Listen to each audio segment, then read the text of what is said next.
ये वीडियो में स्पेशली हम लोग रासायनिक अभिक्रिया से संबंधित जो है वो स्पेशली वीडियो को देखेंगे और ये इसके फर्स्ट पार्ट मैंने जो है वो बता दिए हैं, आप देख लीजिएगा। आज जो है वो सेकंड पार्ट हम देखेंगे।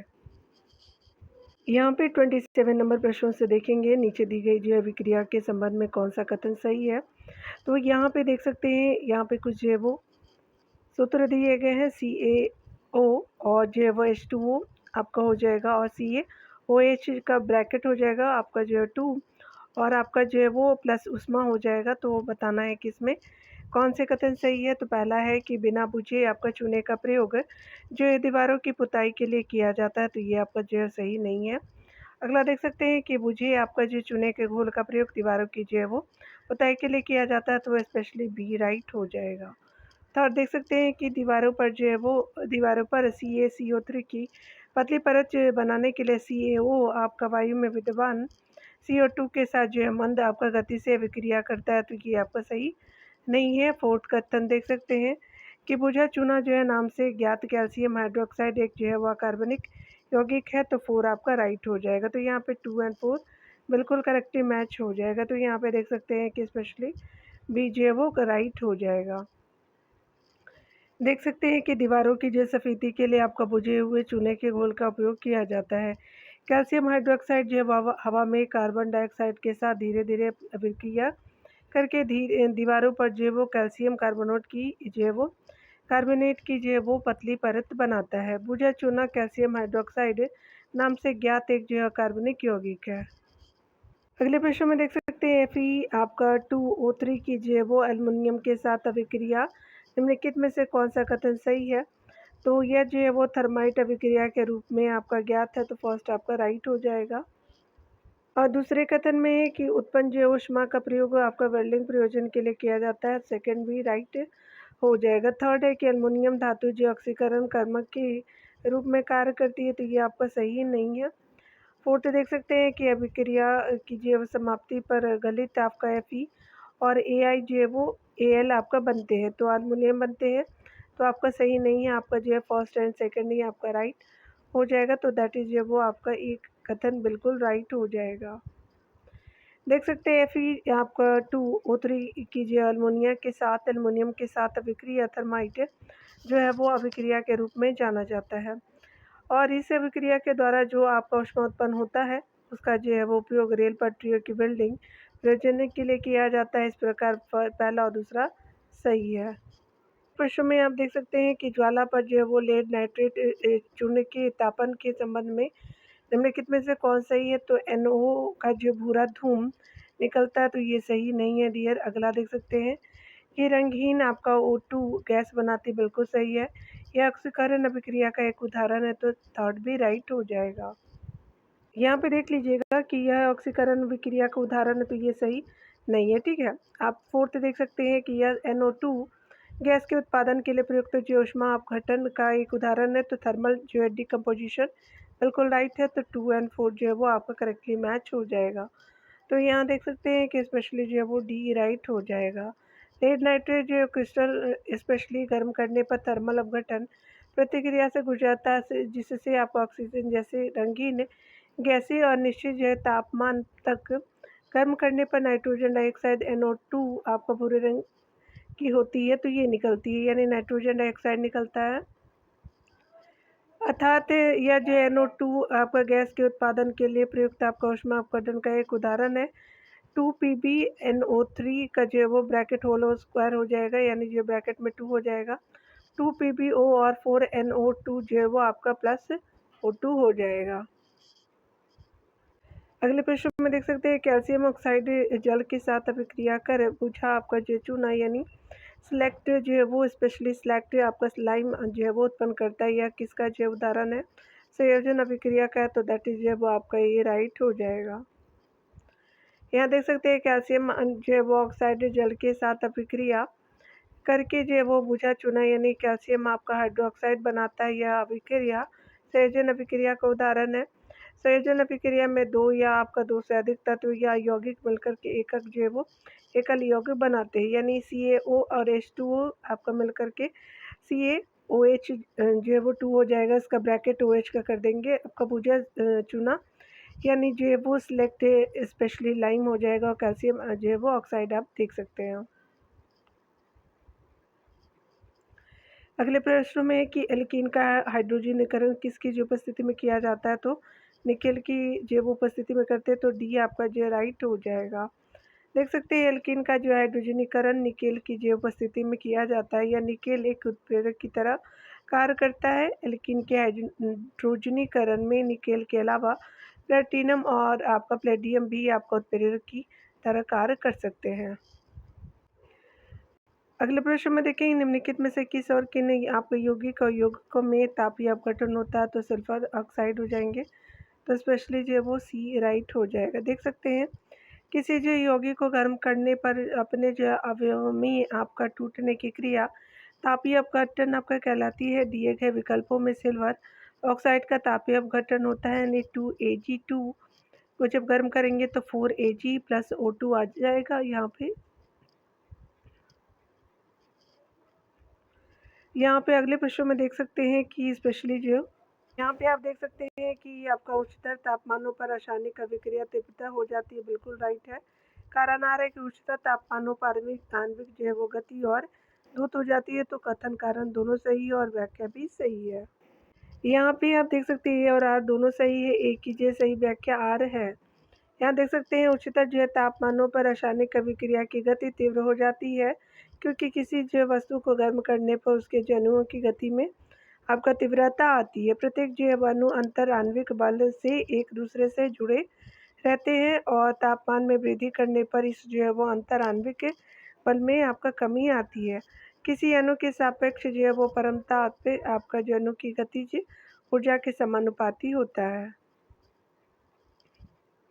यहाँ पे देख सकते हैं कि आग बुझाने वाले संयंत्र में कार्बन डाइऑक्साइड की अभिक्रिया में पैदा होता है सोडियम बाइकार्बोनेट और तनिक जो सल्फ्यूरिक अम्ल हो जाएगा, तो दैट इज वो सी राइट हो जाएगा। यहाँ देख सकते हैं आग बुझाने वाले संयंत्र में सोडियम बाइकार्बोनेट तथा तनु सल्फ्यूरिक अम्ल की जैव क्रिया में कार्बन डाइऑक्साइड गैस बनती है, जिसका जो प्रयोग आग बुझाने वाले संयंत्रों में किया जाता है।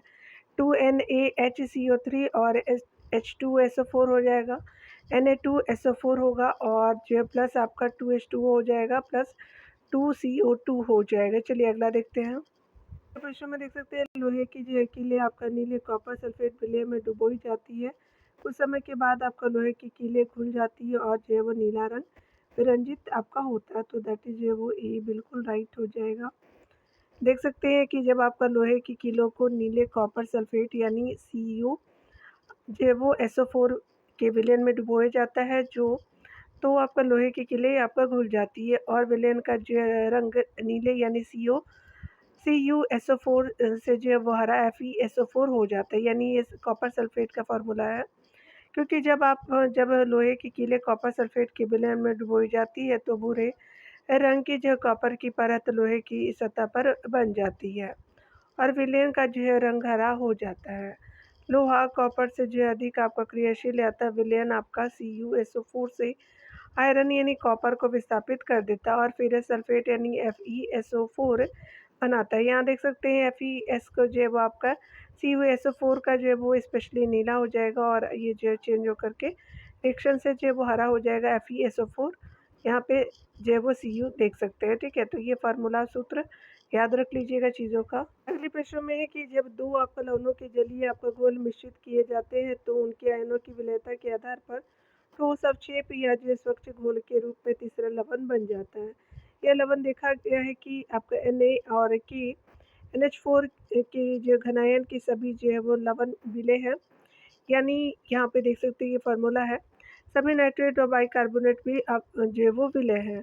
AgHgI और यहाँ पे Pb के जो है वो हेलाइडों के अलावा सभी जो हेलाइड यानी क्लोराइड ब्रोमाइड आयोडाइड विलय है और Ca और Ba और Pb के जो सल्फेटों के अलावा जो है वो बाकी सभी सल्फेट विलय है। घोलों के निम्नलिखित जो संयोजनों में से कौन सा एक जो ठोस अवक्षेप उत्पादित करेगा, तो ये स्पेशली सोडियम सल्फेट और बेरियम जो क्लोराइड हो जाएगा, तो दैट इज ई राइट हो जाएगा। यहाँ पे देख सकते हैं सोडियम सल्फेट जिसका फार्मूला Na2SO4 और बेरियम क्लोराइड BaCl2 दोनों ही जो है वो जल में घुलनशील है। जब इनके जो है जलीय विलयन आपस में क्रिया करते हैं तो आपका BaSO4 के रूप में ठोस जो है वो अवक्षेप उत्पादित होता है, क्योंकि आपका Ba यानी जो विलयन से Na को जो वो स्थापित कर देता है। Na2 और SO4 को जो वो आपका जो है वो Ba और Cl2 से जब आपका जो है वो रिएक्शन कराएंगे तो आपको मिलेगा BaSO4 आपका 2NaCl हो जाएगा। ठीक है, तो देख सकते हैं अवक्षेप के रूप में। अगले प्रश्न में देखेंगे, वनस्पति तेलों के हाइड्रोजनीकरण में निम्नलिखित में से जो किस प्रक्रिया का प्रयोग किया जाता है। निकेल हो जाएगा, तो that is your C right हो जाएगा। यहाँ पे देख सकते हैं, उच्च दाब पर जो निकेल उत्प्रेरक की जो वो उपस्थिति में हाइड्रोजन वनस्पति तेलों से संयोग करके उसे जो वनस्पति घी में आपका बदलता है। इस क्रिया को तेलों का हाइड्रोजनीकरण कहते हैं। अगले प्रश्न में देख सकते हैं, जब एक क्षार आपका धातु जल से अभिक्रिया करते हैं तो निम्नलिखित में कौन सी गैस उत्पन्न होती है। तो हाइड्रोजन गैस उत्पन्न होती है, तो दैट इज ई राइट हो जाएगा। देख सकते हैं आवर्त सारणी में आपका समूह पहले में आपका lithium Li, sodium Na, potassium K, rubidium जो है वो Rb और सीजियम Cs और आपका क्षारीय धातुएं हैं या जो अत्यधिक अभिक्रियाशील धातुएं हैं जो जल से विक्रिया करके हाइड्रोक्साइड और हाइड्रोजन आपका गैस उत्पन्न करते हैं। जैसे आप देख सकते हैं सोडियम 2Na 2H2O आपका जल का सूत्र है और आपका NaOH आपका 2 आगे लगा हुआ सोडियम हाइड्रोक्साइड है और हाइड्रोजन H2 के रूप में आप देख सकते हैं। ठीक है, चलिए अगला देखते हैं डियर। अगले प्रश्न में है कि मैग्नीज डाइऑक्साइड को जो है वो अल्युमिनियम पाउडर के साथ तप्त जो है वो करके मैग्नीज का निष्कर्षण किया जाता है। इस अभिक्रिया के संबंध में निम्नलिखित में से कौन सा सही है। यह अभिक्रिया आपका ऊष्माक्षेपी होती है, तो आपका जो है वो दैट इज ई राइट हो जाएगा।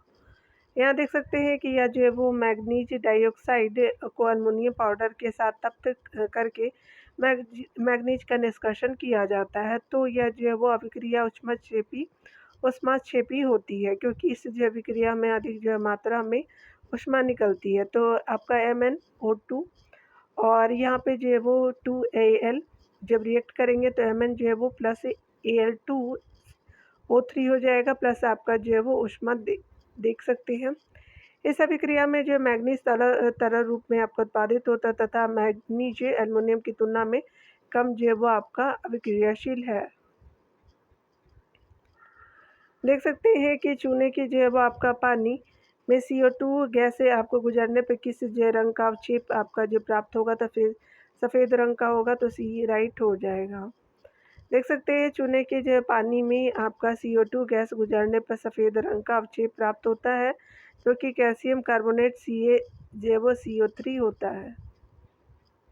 अगले प्रश्न में देख सकते हैं कि निम्नलिखित में से कौन सा जो है वो एक ऊष्माशोषी अभिक्रिया का उदाहरण है। तो स्पेशली जो है वो बी राइट हो जाएगा। CaCO3 CaO और प्लस जो है वो CO2 हो जाएगा, तो दैट इज जो वो आपका ऊष्माशोषी है, बी राइट हो जाएगा। वे रासायनिक अभिक्रिया जिनमें ऊष्मा का अवशोषण होता है ऊष्माशोषी अभिक्रियाएं कहलाती है। ऊष्माशोषी अभिक्रिया में कारकों को तोड़ने के लिए ऊष्मा, प्रकाश या जो विद्युत आपका ऊर्जा की आवश्यकता होती है। उदाहरण के रूप में CaCO3 देख सकते हैं और CaO हो जाएगा CO2। तो कैल्शियम कार्बोनेट को जो है ऊष्मा देने पर यह जो है वो कैल्शियम ऑक्साइड तथा कार्बन डाइऑक्साइड में टूट जाता है। अगला देख सकते हैं यहाँ पे देख सकते हैं कि ऑक्सीजन के साथ जो अभिक्रिया करने पर निम्नलिखित में से कौन सा ऑक्साइड नहीं बनाता, सिल्वर नहीं बनाता, तो यहाँ पे जो है वो डी राइट हो जाएगा।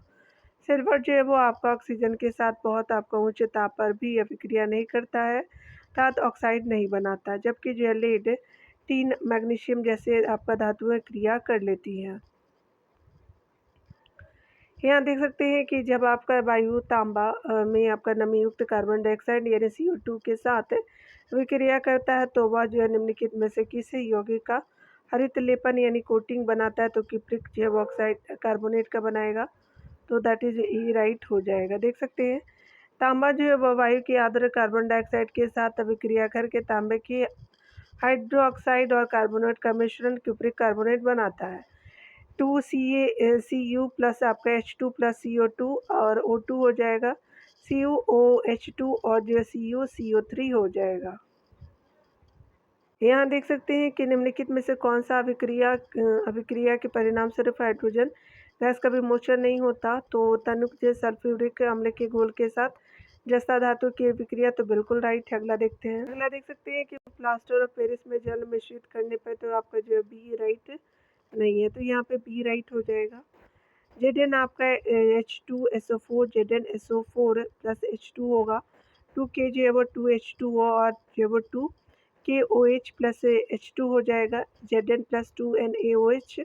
और जब इसको रिएक्ट करेंगे तो Na2 ZnO2 हो जाएगा प्लस H2 मिलेगा, और 2CaSO4 और जो है वो H2O जब रहता है साथ में तो 3H2O यानी जो है वो स्पेशली देख सकते हैं कि 2 रहेगा, ब्रैकेट में जो है CaSO4 और आपका 2H2O जो है वो आपका मिलेगा। तो यहाँ देख सकते हैं यहाँ पर डिटेल में कि प्लास्टर ऑफ पेरिस सफ़ेद चूर्ण होता है, जिसमें जल मिलाने पर यह जो पुनः जिप्सम बन करके ठोस पदार्थ बन जाता है, जिसका जो उपयोग टूटी हुई हड्डियों को सही जो जगह पर रखने के लिए और खिलौना एवं सजावटी सामान बनाने में तथा मूर्ति निर्माण इत्यादि में होता है, यानी किया जाता है। देख सकते हैं यहाँ पे स्पेशली जो है वो भुजा चूना यानी CaOH2 बनाने के लिए बिना मुझे चूने CaO की जो है वो जल के साथ अभिक्रिया किसका उदाहरण है, तो स्पेशली उष्मा क्षेपीय अभिक्रिया हो जाएगा, तो दैट इज जो है वो डी राइट हो जाएगा। यहाँ देख सकते हैं कि यह जो है वो उष्मा क्षेपीय अभिक्रिया का उदाहरण है, क्योंकि इससे अभिक्रिया में उष्मा आपका उत्पन्न होती है, तो CaO और H2 हो जाएगा, और ये स्पेशली जो है वो H2O हो जाएगा, और जो है केमिकल के बाद रिएक्ट करने के बाद Ca और ब्रैकेट में OH2 हो जाएगा, आपका प्लस उष्मा मिलेगा। चलिए अगला देखते हैं डियर। स्पेशली देख सकते हैं किसी जो है वो बॉइलिंग जो है ट्यूब में जब हम लेड नाइट्रेट जिसको PbNO3 का जो है वो ब्रैकेट कर देंगे तो 2 लिखेंगे, इसको गर्म करते हैं तो हमें भूरे रंग का जो धुआं उत्सर्जित आपका होते दिखाई देता है। या जो है वो भूरी गैस निम्नलिखित में से कौन सी है, तो आपका NO2 हो जाएगा, तो स्पेशली जो है वो डी राइट हो जाएगा। देख सकते हैं कि जब आपका जो है वो किसी बॉइलिंग जो है वो ट्यूब में हम लेड जो नाइट्रेट को गर्म करते हैं तो हमें जो है भूरे रंग का धुआं उठता दिखाई देता है। यह जो है वो भूरी गैस NO2 है। जब लेड नाइट्रेट को गर्म किया जाता है तो उत्पाद के जो रूप में आपका PbO और NO2 और O2 जो है वो प्राप्त होते हैं। यह जो है वो उष्माशोषीय विक्रिया है। 2 जो है PbNO3 का जो ब्रैकेट कर देंगे और 2 लिखेंगे। ये जो है जो वो NO3 का जो है वो होल ब्रैकेट है, और रिएक्ट कराने पे क्या मिलेगा, तो हमारी जो है वो 2 PbO और 4 NO2 और जो O2 मिलेगा। चलिए अगला देख लेते हैं यहाँ पे। अगले प्रश्न में देख सकते हैं भुजा चूना आपका जो तैयार करने के लिए कैल्शियम ऑक्साइड की जल के साथ प्रबल अभिक्रिया होती है, जिसके जो घोल का प्रयोग दीवारों पर सफ़ेदी यानी पुताई के लिए किया जाता है। यह भुजा चूना जो है घटक बी की जो पतली परत बनाने के लिए वायु में घटक यानी ए के साथ अभिक्रिया करता है, ताकि एक चमकदार फिनिश जा सके। घटक ए और बी क्या क्या है, तो स्पेशली जो है वो आपका स्पेशली ए जो है वो CO2 हो जाएगा, बी जो है CO3 है, तो स्पेशली डी राइट हो जाएगा। यहाँ पे देख सकते हैं जब वायु में उपस्थित CO2 आपको बुझे हुए चूने के साथ अभिक्रिया करती है तो सफ़ेद अवक्षेप आपका बनता है जो दूधिया होता है। स्पेशली फार्मूला आप देख सकते हैं यहाँ पे। चलिए अगला देखते हैं। अगले प्रश्न में देख सकते हैं कि निम्नलिखित में से कौन सी अभिक्रिया अपघटन अभिक्रिया का एक जो है वो उदाहरण है, तो 2AgCl आपका जो है वो सूर्य के प्रकाश में तो 2Ag और आपका जो प्लस Cl2 देखने को मिलेगा, तो स्पेशली जो बी आपका जो है राइट हो जाएगा। यहाँ देख सकते हैं अपघटन आपका जो वह रासायनिक अभिक्रिया होती है आपका, जिसमें कोई आपको पदार्थ गर्म करने पर 2 या 2 से अधिक जो है तापमान या जो है वो भिन्न जो पदार्थों में आपको परिवर्तित हो जाता है। यदि अपघटन अभिक्रिया सूर्य के प्रकाश की उपस्थिति में उत्पन्न होती है तो उसे जो प्रकाश अपघटन कहते हैं। उदाहरण के लिए देख सकते हैं सूर्य के प्रकाश में तो 2AgCl को जो है आपको सूर्य के प्रकाश में आपका 2Ag और Cl2 मिलेगा, और 2Ag जो है वो स्पेशली Br को सूर्य के प्रकाश में जब रिएक्ट कराएंगे तो 2Ag और जो है वो Br2 आपका जो है मिलेगा हमें। चलिए अगला देखते हैं। यहाँ देख सकते हैं निम्नलिखित जो रासायनिक समीकरणों के संबंध में निम्नलिखित कथनों पर कौन सा कथन सार्थक है, तो पहला है कि किसी पात्र में मिलाए गए O2 के प्रत्येक मोल के लिए जो है CO CO के केवल जो है 2 आपका मोल मिलाए जा सकते हैं, तो ये सही नहीं है। अगला देख सकते हैं किसी पात्र में इन आपका दोनों अभिकर्मकों की चाहे जो आपका मात्रा मिलाई गई हो, O2 का जो है 1 आपका मोल उपभुक्त होता है, तो ये भी आपका सही नहीं है। अगला आप देख सकते हैं यहाँ पे कि अभिक्रिया करने पर आपका CO कि जो है वो O2 के साथ आपका 2 अनुपात जो है वो 2:1 मोल अनुपात में अभिक्रिया होती है, तो आपका जो है वो सी राइट हो जाएगा। यहाँ देख सकते हैं 2CO प्लस आपका O2 यानी 2CO2 उपरोक्त अभिक्रिया में कार्बन मोनोऑक्साइड यानी CO के 2 आपका वायु या जो ऑक्सीजन O2 के साथ O2 के एक जो अणु मिलकर के कार्बन डाइऑक्साइड के 2 अणु बना रहे हैं। अतः अभिक्रिया में आपका CO और जो है वो O2 के रूप में के साथ आपका जो है 2 अनुपात आपका मोल 1 2 अनुपात 1 मोल जो है वो अनुपात में क्रिया होती है। चलिए अगला देखते हैं। अगले प्रश्न में देख सकते हैं किसी रासायनिक अभिक्रिया में धनात्मक उत्प्रेरक की भूमिका क्या है? तो अभिक्रिया की दर को बढ़ाता है, तो स्पेशली जो है वही राइट हो जाएगा। देख सकते हैं जब कोई आपका पदार्थ अपने उपस्थित आपका मात्रा से अभिक्रिया की दर को बढ़ा दे तो उसे जो है धनात्मक उत्प्रेरक कहते हैं तथा इस जो उत्प्रेरक को धनात्मक उत्प्रेरण जो है वो कहते हैं। उत्प्रेरक जो है वो अभिक्रिया में भाग नहीं लेता, यह केवल अभिक्रिया की गति को परिवर्तित कर देता है। प्रश्न में देखते हैं निम्नलिखित दशाओं में से किसी एक में जो है रासायनिक अभिक्रिया नहीं होती है। खाने का नमक जो है वायु के संपर्क में आपका आता है, तो ये सही नहीं है। यहाँ देख सकते हैं कि स्पेशली जब आपका 2 या आपका अधिक पदार्थ या तत्व एक दूसरे से संपर्क में आते हैं, तो उनमें जो परमाणुओं का पुनः व्यवस्थापन होता है तथा जो इस नए जो है वो इस प्रकार नए पदार्थ या जो है वो तत्व प्राप्त होते हैं। इसे रासायनिक अभिक्रिया कहा जाता है। देख सकते हैं जैसे आपका कोयला वायु में जलता है तो वायु कार्बन डाइऑक्साइड उत्सर्जित होती है। लोहे की जो है वो आर्द्र वायु में रखने पर इनमें जो है वो आयरन के ऑक्साइड की परत यानी जंग जम जाती है तथा सोडियम को जल में आपका डाला जाता है, तो यह आपका हाइड्रोजन गैस के साथ विस्फोट आपका करता है। जबकि खाने का जो है नमक NaCl वायु के संपर्क में आने पर कोई जो रासायनिक अभिक्रिया नहीं करता है, क्योंकि यह उदासीन अवस्था में होता है। अगला देख सकते हैं निम्नलिखित समीकरणों में से कौन जो है वो कौन सा एक सही संतुलित है? तो आपका 2 NaOH और 2Al 2H2O और 3H2 और 2 जो है वो NaL जो है वो O2 हो जाएगा, तो दैट इज जो है वो बी राइट हो जाएगा। यहाँ देख सकते हैं 2 NaOH और प्लस जो है वो 2Al प्लस 2H2O जब रिएक्ट करेंगे तो 3H2 हो जाएगा और 2 NaAl और आपका जो O2 हो जाएगा। विक्रिया के अग्रभाग में Na के 2 जो है वो स्पेशली परमाणु देख सकते हैं यहाँ पे। अमोनिया के 2 आपका जो है वो परमाणु है। H के जो है वो 6 परमाणु आप देख सकते हैं यहाँ पे स्पेशली जो है वो हाइड्रोजन के। उसके अलावा जो है यहाँ पे भी जो है वो 4 हो गए और एक जो 5 हो गए, यहाँ पे 6 हो गए। अब 4 और 2 6 हो गए और O के जो है वो 4 परमाणु है, जबकि उत्पाद में जो है वो H के 6 परमाणु है। जो वो यहाँ पे देख सकते हैं सोडियम यानी Na एवं जो Al की 2 परमाणु है एवं O के जो है वो सिर्फ 4 परमाणु है। अतः यह जो है वो रासायनिक समीकरण सही जो रूप से संतुलित है। मोल जो है वो अवधारणा को देखते हैं तो मोल कॉन्सेप्ट में जो है वो Na2 गैस के आपका जो 0.5 ग्राम अणु यानी मोल का द्रव्यमान क्या है, तो आपका 14 ग्राम हो जाएगा, तो स्पेशली बी राइट हो जाएगा। यहाँ देख सकते हैं हम जानते हैं कि मोलों की संख्या बराबर होता है आपका ग्राम भार ग्राम में और आणविक भार हो जाएगा, तो ये संख्या आपका 0.5 तो भार ग्राम को जो है वो निकालने के लिए जो है वो आपका 28 से मल्टीप्लाई कर देंगे, तो ये स्पेशली भार जो है वो आपका 14 ग्राम हो जाएगा। चलिए अगला देखते हैं। यहाँ पे अगले प्रश्न में देखेंगे कि किस नियम के अनुसार समान ताप और दाब पर सभी गैसों के निश्चित आयतन में अणुओं की संख्या समान होती है। अब वो जो वो गार्डो का जो है वो नियम हो जाएगा, तो स्पेशली जो है वो डी जो है वो राइट हो जाएगा। डिटेल से देख सकते हैं कि अब वो जो वो गार्डो का नियम इस जो नियम के अनुसार सामान्य ताप और दाब पर विभिन्न गैसों के जो निश्चित आयतन में जो अणुओं की संख्या समान होती है।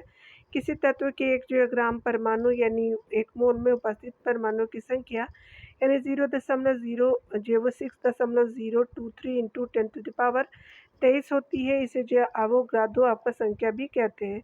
इसे प्राय Na से प्रदर्शित करते हैं। इसका जो है वो मान 0 दशमलव आपका जो है 6.023 इंटू 10⁻23 होता है। 55 नंबर प्रश्न में देख सकते हैं कि सोडियम जो है वो 23 के 46 ग्राम में परमाणु की संख्या कितनी है, तो Na आपका एवोगाड्रो नियतांक जो है वो 2No हो जाएगा, तो आपका जो है सी राइट हो जाएगा। आप देख सकते हैं सोडियम 23 के लिए जो है वो सोडियम का मोलर द्रव्यमान 23 ग्राम प्रति मोल हो जाएगा, तो आपका 46 जो है वो ग्राम सोडियम में सोडियम के मोलों की संख्या, तो आपका क्या हो जाएगा, तो 46 से 46 को 23 मोल से भाग देंगे तो 2 मोल आ जाएगा। और 1 मोल बराबर आप जानते हैं कि 6 दशमलव जो है वो 03 इंटू 023 इंटू 10⁻23 होता है, तो परमाणु होते हैं। एवोगाड्रो संख्या जो है वो स्पेशली एवोगाड्रो को जो है वो Na के रूप में डिनोट करते हैं। अतः जो है वो 2 मोल के लिए जो है वो 2 से मल्टीप्लाई कर देंगे। जब 6 पॉइंट आपका जो है वो 023 इंटू 10⁻23 को, तो यहाँ पे 2 Na परमाणु मिल जाएगा। ठीक है, चलिए अगला देखते हैं। यहाँ पे देख सकते हैं कि नीचे दिए गए जो है वो समीकरणों के अनुसार CH4 के जो 2.0 मोल की जो है वो O2 के 2.0 मोल से अभिक्रिया कराने से CO के जो है कितने मोल प्राप्त हो आपका किए जा सकते हैं, तो यहाँ पे जो है वो CH जो है वो 4 और 1/2 O2 हो जाएगा, CO प्लस जो है वो 2H2 हो जाएगा, तो यहाँ पे 2.0 हो जाएगा।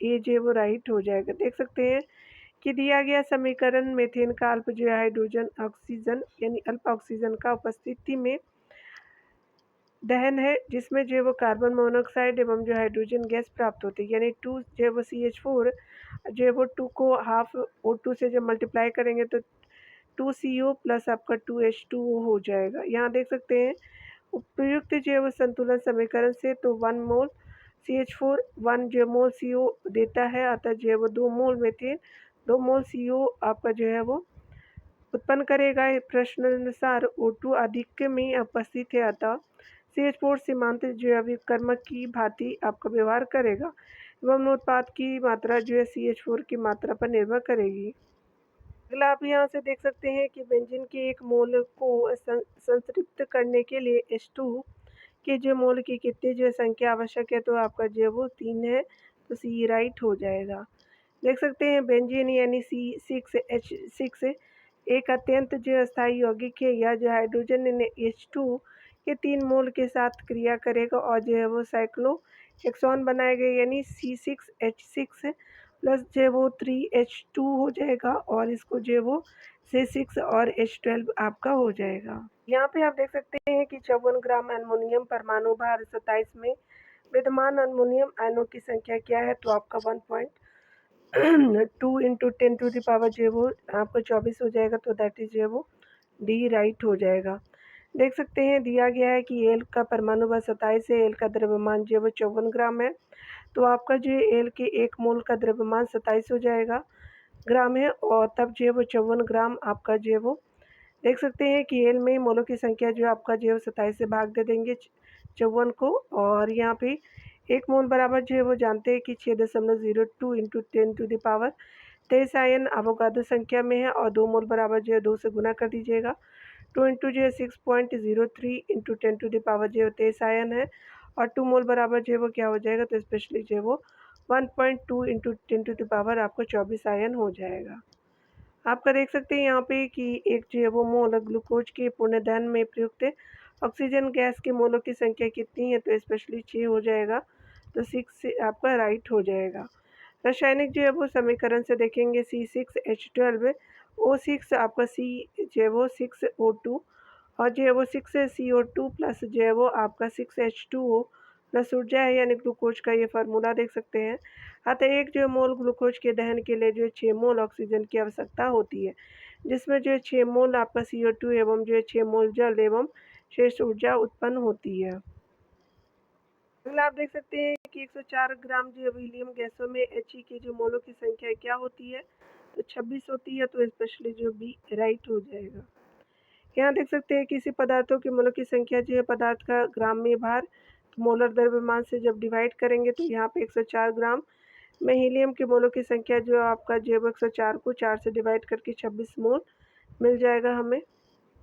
यहाँ पे अगले प्रश्न में देखेंगे कि एल्युमिनियम हाइड्रोक्साइड के 1 मोल में हाइड्रोजन परमाणु के कितने मोल आपके विद्यमान होते हैं, तो 3 मोल होते हैं, तो सी राइट हो जाएगा। यहाँ देख सकते हैं AlOH3 एल्युमिनियम हाइड्रोक्साइड 1 मोल, AlOH3 आपका 3 मोल होगा H और परमाणु और 1 मोल आपका जो है वो देख सकते हैं, तो आपका जो है वो एल्युमिनियम का परमाणु है, तो एल्युमिनियम आपका OH स्पेशली जो है वो उसका होल जो है वो आपका ट्यूब हो जाएगा, उभयधर्मी हाइड्रोक्साइड होता है।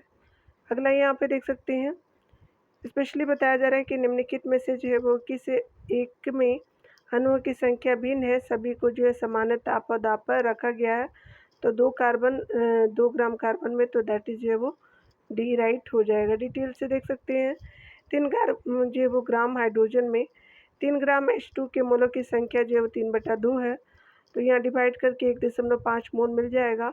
48 ग्राम ऑक्सीजन में देख सकते हैं, तो यहाँ पे जो है वो ऑक्सीजन के मोलों की संख्या, तो आपका जो है वो स्पेशली 48 से जो है वो स्पेशली 48 को 32 से भाग दे देंगे तो 1.5 मोल मिल जाएगा। उसी तरह से आपका 42 जो है वो ग्राम नाइट्रोजन में N2 के मोलों की संख्या, जो 42 को 28 से भाग दे देंगे तो 1.5 मोल मिल जाएगा। इसी तरह से जो है वो आपका 2 ग्राम कार्बन में आपका सी के मोलों की संख्या 2/12 है, यानी 1/6 मोल मिल जाएगा डिवाइड करने पे। इसी तरह से वो आपका जो है 0.166 मोल मिल जाएगा। 2 ग्राम जो है वो कार्बनों के मोलों की संख्या भिन्न है, अतः जो इसकी आपका अणुओं की संख्या आपका जो भिन्न है। तो आज सारे टॉपिक कंप्लीट होते हैं डियर, अगले टॉपिक से मिलते हैं। अगले टॉपिक में यहाँ पे जो है वो अम्ल क्षार और जो है वो लवण को देखेंगे। यहाँ पे जो है वो पीएच मान को देखेंगे, विलियम रेडियो आपको सक्रियता को। मिलते हैं नेक्स्ट वीडियो के साथ, खुद का ख्याल रखिए, पढ़ते रहिए, टेक केयर डियर।